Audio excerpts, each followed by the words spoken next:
উখিয়া কুতুপালং ৪ নম্বর ক্যাম্পে হাজার হাজার রোহিঙ্গা জড়ো হয়েছে, তারা আজকে জেনোসাইড ডে হিসেবে পালন করছে। কারণ ২০১৭ সালের এই দিনে রোহিঙ্গারা মিয়ানমার থেকে নির্যাতিত হয়ে বাংলাদেশে আশ্রয় নিয়েছিল। সহায় সম্বল, মা বাবা ভাই বোন সব কিছু হারিয়ে, পিঠে মাটি সব কিছু ছেড়ে তারা বাংলাদেশে এসে আশ্রয় নিয়েছিল। বাংলাদেশ তাদেরকে মানবিকতার হাত উদার করে দিয়েছিল, আশ্রয় দিয়েছিল এবং কুতুপালং ক্যাম্প সহ ৩২টি ক্যাম্পে তারা আশ্রয় নিয়েছে।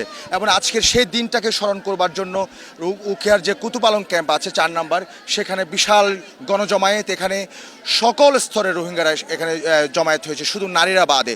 এখানে জোয়ান আছে, যুবক আছে, তরুণ আছে, এখানে বৃদ্ধ আছে, শিশু আছে, সব শ্রেণীর মানুষ এখানে উপস্থিত হয়েছেন। শুধু তাদের একটাই দাবি, এখানে যে আওয়াজ উচ্চারিত হচ্ছে, তারা লিখছে উই ওয়ান্ট জাস্টিস, তারা লিখছে নাথিং অ্যাবাউট আস উইদাউট আস। এভাবে করে তারা বিভিন্ন ব্যানার ফেস্টুন টাঙ্গে বিভিন্ন ধরনের দাবি জানাচ্ছে। এই দাবিগুলো জানাচ্ছে হচ্ছে বিশ্বকে, যে বিশ্ব ৯ বছর হয়ে যায় কিন্তু রোহিঙ্গাদের তারা নিজের ভিটে মাটি ফেরত দিতে পারে না।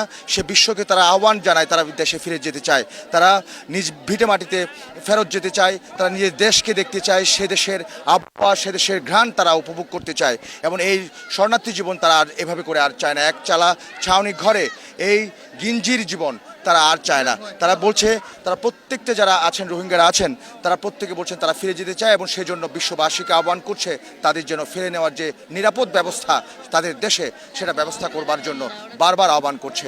আমরা যতক্ষণ পর্যন্ত এখানে অনুষ্ঠান চলবে, গণজমায়েত চলবে, ততক্ষণ পর্যন্ত আপনাদের সাথে, আপনাদের এই প্রোগ্রামটা দেখাবার জন্য সবসময় আপনাদের সাথে থাকবো।